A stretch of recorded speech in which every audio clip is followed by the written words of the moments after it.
because this is an article that we found from the Times World, and it was published on Monday, the 19th of February. And I just want to caption the subheading. They are saying, and I quote, "People who left the country during unrest in the 90s are happier to return to a life of economic uncertainty than remain in Britain or Europe."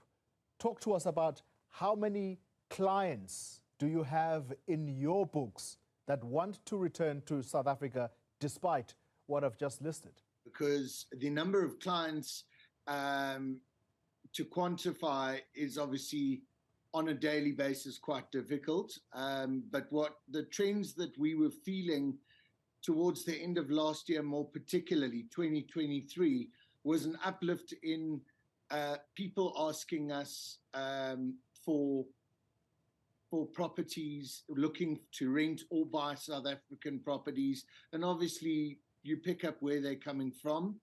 A lot of European and American, for that matter, people that have gone to live offshore who've now said, hang on a second, inflation is high there, and you're talking in euros, you're talking in pounds, dollars, whatever the currency may be, versus the rand, and suddenly the rand seems a lot more attractive if you're a person that's lived in rands. Suddenly the rand based lifestyle becomes quite interesting.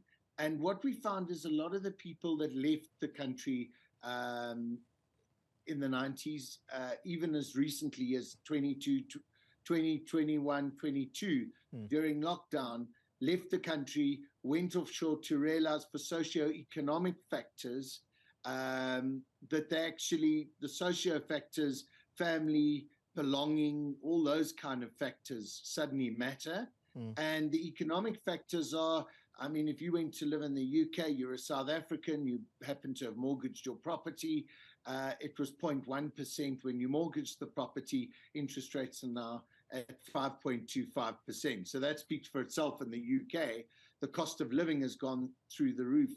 Yes, the cost of living here has as well. And I'm just, today's budget speech, looking at the factors like load shedding, crime, they're obviously foremost on our minds. But the reality as well is that we gear our lives in South Africa to mitigate a lot of those. So we've learned to live with solar where we can, or a backup, an electricity backup.